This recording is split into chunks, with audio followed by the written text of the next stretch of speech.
Welcome to my channel. I share profound life stories full of emotion every day. If this one touches you deeply, please subscribe and like. It truly means the world to me. Now let's immerse ourselves in this long heartfelt journey. I'm sure it will stay with you if you listen through to the very end. I was sitting in my favorite corner of the spacious living room, the one with the big bay window overlooking the maple tree that my late husband Edward and I planted the day we moved into this house 48 years ago. The evening sun cast a warm golden glow across the polished hardwood floors, the same floors where our children once played and where I now spent my quiet evenings. The armchair was deep and comfortable, upholstered in soft blue velvet that had faded gently over time, but still felt like a hug. The television played one of my beloved classic movies, the kind with sweeping music and timeless romance. A cup of chamomile tea steamed on the side table, its soothing aroma mingling with the faint scent of the cinnamon cookies I had baked earlier that afternoon. This house, a beautiful Victorian with wraparound porch and blooming garden, had been our dream. Edward, a carpenter, built many of the built-in shelves and the fireplace mantel with his own hands. We raised our only daughter Julia. He watched her grow from a giggling toddler to a bright young woman who married her college sweetheart Ben 10 years ago. Edward passed suddenly 5 years ago from a heart attack, leaving me alone in this big house. But I managed, kept the garden thriving, paid the bills from his pension and my savings, the house fully in my name, a comfort during lonely nights. Then 3 years ago, Ben lost his job in the recession. They were struggling with rent and bills, so I opened my arms and my home. Come stay with me as long as you need, I said. Family helps family. Julia hugged me tightly, tears in her eyes, promising it was temporary. Ben nodded gratefully, but temporary stretched into months, then years. I cooked elaborate dinners, did their laundry, paid for repairs on their car, even helped with Ben's online gambling habit that he had poorly, thinking I didn't notice the bank statements. Slowly the atmosphere changed. Ben grew irritable, spending hours on the couch watching sports at full volume, complaining about my quiet habits. Julia, once vibrant, became subdued, walking on eggshells around his moods. I shrank myself further, eating in the kitchen so they could have the dining table, turning down the TV volume, wearing headphones, dimming lights early to save on the electric bill, which I still paid entirely. One peaceful Thursday evening, I was lost in my movie, a rare moment of pure relaxation, when the front door slammed hard enough to rattle the windows. Ben stormed in, his face flushed from an argument at his part-time job.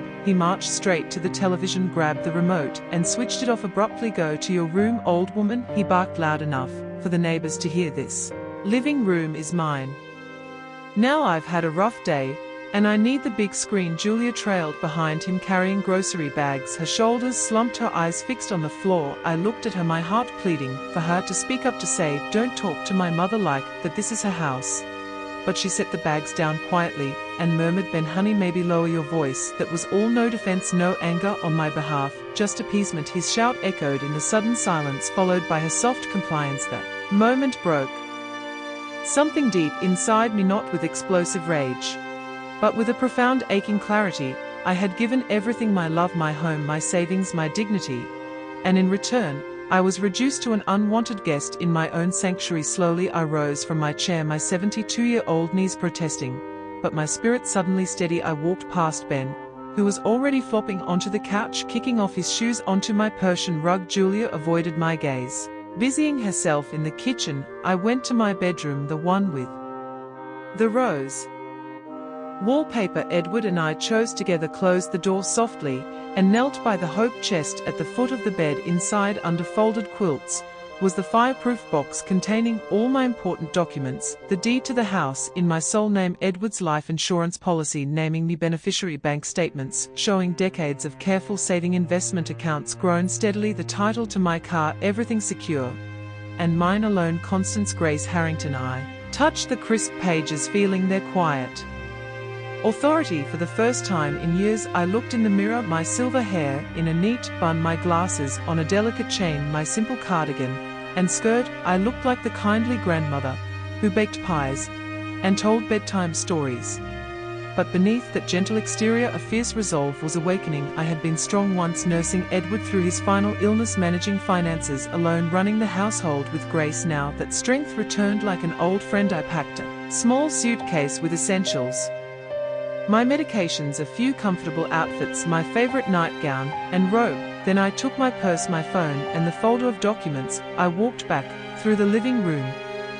Had the volume blasting on a basketball game, his feet still on the rug. Julia clattered dishes in the kitchen, pretending normalcy. I paused at the front door, my hand on the knob. Ben glanced over, smirked, and said, "Going for a walk, Granny? Don't get lost in the dark." I didn't answer. I simply stepped outside, closed the door with deliberate quiet, locked it from the outside, and walked down the porch steps. The cool autumn air felt like freedom breathing deep into my lungs. For the first time in years, I got into my reliable Honda, drove downtown to the elegant Marriott Hotel, where Edward and I celebrated our 50th anniversary. The lobby was warm with soft lighting and the scent of fresh flowers. The young clerk smiled warmly as I checked in, offering help with my bag. My room on the 10th floor had a beautiful view of the city lights twinkling like stars. The bed was plush, the bathroom luxurious, with fluffy towels and scented soaps. I sat on the chaise lounge and called my dear friend Dorothy, a retired family law attorney.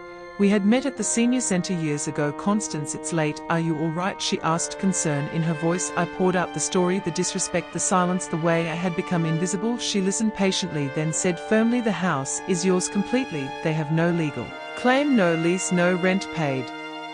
Ever you can evict them as tenants. At will. I'll prepare the notice, 30 days to vacate. I'll have my associate serve it professionally tomorrow morning." I slept deeply that night, wrapped in soft sheets, waking refreshed to sunlight streaming through the curtains. I ordered room service pancakes with fresh berries and coffee, then dressed in my best navy suit, the one I wore to Edward's funeral. But now it felt like armor. I met Dorothy at her cozy office downtown. The papers were ready, crisp and official. Eviction notice, demand to quit premises. Within 30 days I signed my name. With a steady flourish, Dorothy's associate Marcus, a polite young man in a sharp suit, took the documents and headed to my address. I waited in the hotel's cafe, sipping tea, watching the world go by. My phone began ringing at 10:30. Julia's name flashing. "Mom, there's a man here in a suit. He handed us papers saying we have to leave in 30 days. Ben is screaming, 'What is this? Where are you?' I let it ring 4 times before answering calmly. "Read the notice carefully, Julia. It's all explained there. The house belongs to me alone. You have lived here rent-free for 3 years out of my kindness.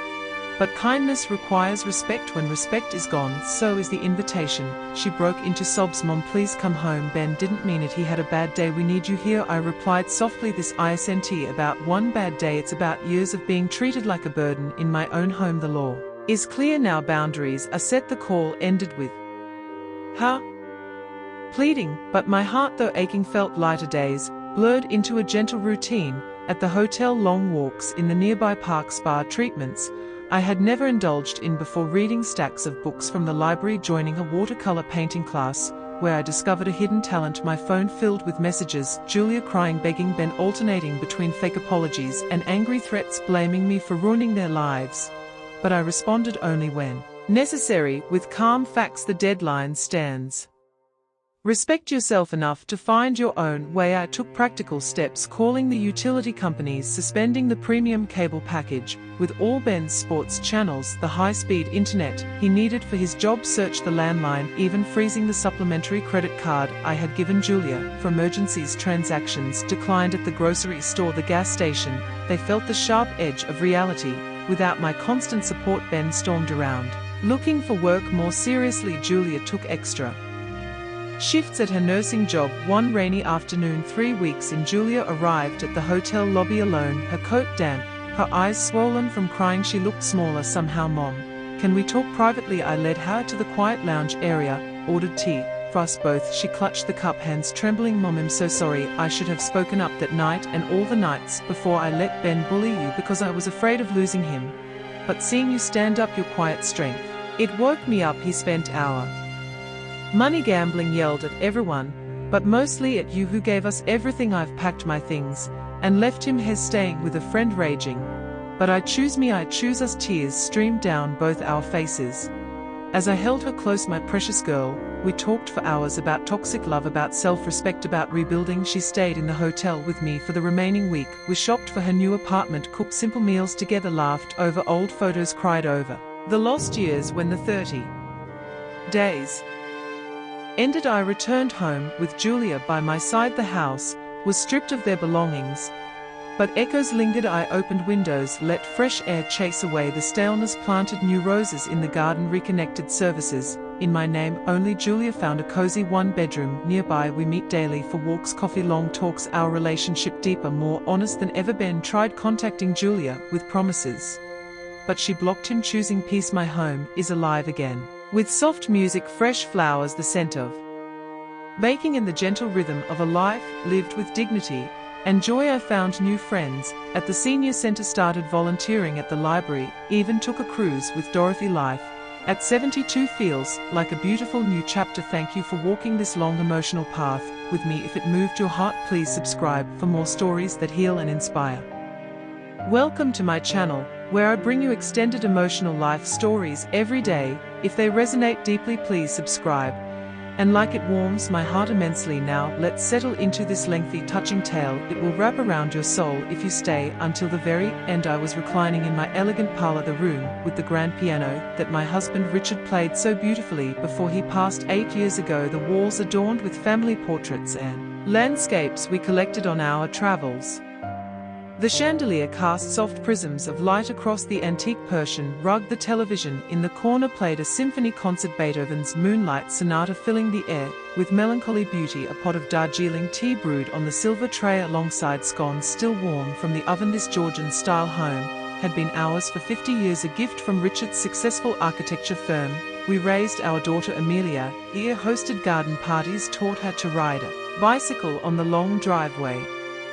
Richard left me comfortable, the house mortgage-free, investments secure, everything in my name. Elizabeth and Morrison. Then 4 years ago, Amelia and her husband Carter faced financial ruin. Carter's startup collapsed, leaving debts. I welcomed them home with love, thinking it temporary. Family supports family. I paid off some of their creditors, covered household expenses, cooked gourmet meals, tended the rose garden that was once Richard's pride. Carter grew entitled, demanding the best rooms, complaining about my classical music too loud. Amelia, once confident, became anxious, appeasing him constantly. One serene Sunday evening, I was lost in the music, a rare moment of pure peace, when Carter burst through the French doors, his tie loosened, face thunderous from a failed business call. He strode to the television and turned it off sharply enough to startle me. Get out, grandma, he growled. This parlor is for entertaining clients, not your depressing piano music. Go knit upstairs or something. Amelia entered behind him, carrying fresh flowers for the vase. Her eyes met mine, filled with apology, but she said nothing, just arranged the roses silently. Turning away, that silence struck deeper than his cruelty. A wave of profound sorrow mixed with awakening clarity washed over me. I had diminished myself for years, sacrificing comfort, privacy, savings to keep peace. But peace built on one-sided giving is merely surrender. I rose gracefully, my 70-year-old frame straight with newfound purpose. I walked past Carter, already settling into Richard's favorite leather chair, Amelia avoiding my gaze in the hallway. I went upstairs to my suite, the master bedroom with the four-poster bed, opened the safe behind the watercolor painting. Inside, the leather portfolio held the deed, bank portfolios, insurance policies, all solely mine. I selected comfortable clothing, packed a valise, took my pearl necklace, the one Richard gave me on our 40th anniversary, then descended the grand staircase. Carter had resumed his call, volume high. Amelia in the kitchen. I paused, but neither acknowledged me. I opened the heavy oak door, stepped into the crisp evening, locked it behind me, and drove my Mercedes to the historic inn downtown, where Richard and I honeymooned. The suite was luxurious, with a fireplace and balcony overlooking the river. I called my trusted friend Victoria, a prominent real estate attorney. Elizabeth, darling, what's happened? She asked, sensing the steel in my voice. I recounted the years of erosion culminating in that evening's disrespect. She replied firmly, you have every right. The law supports property owners. They are licensees. You can revoke, ill draft the formal notice, 30 days to vacate. Served properly. I rested deeply, waking to birdsong and sunlight. I met Victoria for breakfast, signed the documents with elegant flourish. That afternoon service was completed. I imagined Carter's outburst, Amelia's tears, but I remained at the inn, indulging in massages, library visits, afternoon tea with new acquaintances. My phone became a torrent of calls, Amelia pleading, Carter threatening, then groveling, but I answered sparingly, this is about reclaiming dignity, not Revenge. I methodically suspended luxuries, the premium streaming services, Carter's Golf Club membership, the household staff I had hired to ease their lives, the supplementary accounts transactions, declined. They confronted reality. Amelia took initiative, finding work as a teacher. Carter scrambled. 2 weeks later, Amelia arrived at the inn alone, elegant but tear-stained. Mother, your quiet courage opened my eyes. Carter controlled everything, belittled you. To feel powerful, I have left him. Filed for divorce. Can we rebuild? I embraced her. We wept, spoke through nights of pain and hope. She stayed with me. We shopped antique stores, laughed over memories, planned her future. When the period ended, I returned, the parlor glowing with fresh flowers. Piano tuned. Amelia in a nearby cottage. We host teas, concerts, garden parties, sharing joy. My life rich again with music. Travel, volunteer work at 70, a renaissance of spirit. Thank you for this long journey together. Subscribe if it stirred your heart for more profound tales. Welcome to my channel, sharing extended soul-touching stories daily. If this one moves you, please subscribe and like. It fills me with gratitude. Now, let's begin this deep emotional narrative. It will linger if you hear it through. I was nestled in my cozy library, surrounded by floor-to-ceiling bookshelves filled with classics and mysteries. The fire crackled softly in the hearth, casting dancing shadows. The leather armchair enveloped me like an old friend. The television on the credenza played a documentary about English gardens, inspiring dreams for my own. The scent of Earl Grey and shortbread wafted from the tray. This craftsman bungalow had been home for 46 years. My husband Thomas, a professor, and I filled it with books, laughter, and our daughter Claire. Thomas passed 6 years ago, but the house remained my sanctuary. Paid off investments intact, all in my name. Margaret Rose Donovan. Then 5 years ago, Claire and husband Elliot hit hard times. Elliot's sales job vanished. I invited them home, promising support. Claire grateful. Elliot sullen. Slowly he dominated spaces, complained about my reading lights too bright. Claire withdrew, silencing herself to keep peace. One tranquil Friday evening, immersed in the documentary, when Elliot entered, heavily turned off the television abruptly. Move it, Grandma, he snapped. This library is perfect for my office hours. Go red in the kitchen. Claire hovered at the door, eyes downcast. I waited for her defense, but she whispered, Elliot, please, not so loud. That whisper shattered me. Clarity blooming amid heartache. I had erased myself, paying bills, cooking, cleaning, funding their lifestyle.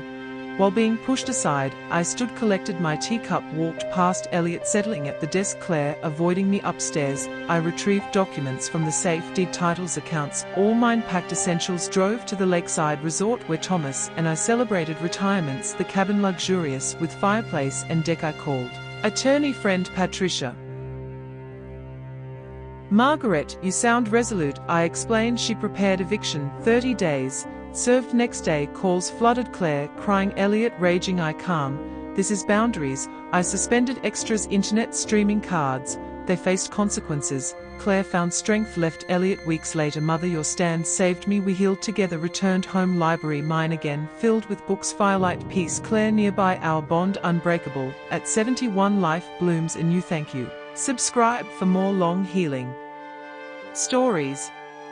Welcome to my channel with lengthy heartfelt life tales every day. If touched, subscribe and like, please. Now this extended moving story will embrace your heart fully. I was in my sun-drenched atrium, plants cascading from shelves, the fountain bubbling softly, wicker furniture, comfortable television showing travel shows, dreaming of places. The Adobe home, 44 years mine, and late husband David's artist studio still intact. David gone 9 years, house mine alone. Then 2 years ago, daughter Laura and husband Frank struggled. Frank's construction slow. I welcomed them. Laura warm, Frank gruff. He claimed spaces, criticized my plants too many. Laura quieted one bright morning, enjoying show when Frank stormed in off TV. Old lady, this atrium mine for meetings, go water plants elsewhere. Laura silent. That silence ignited resolve. I rose, gathered papers from study deed, all mine packed, left for desert resort. Called lawyer friend Monica, prepared notice served. Fallout intense, but I firm, suspended services. Laura arrived alone. Mother, you inspired me. Left Frank, we rebuilt atrium, blooming bond, restored life vibrant. Thank you. Subscribe.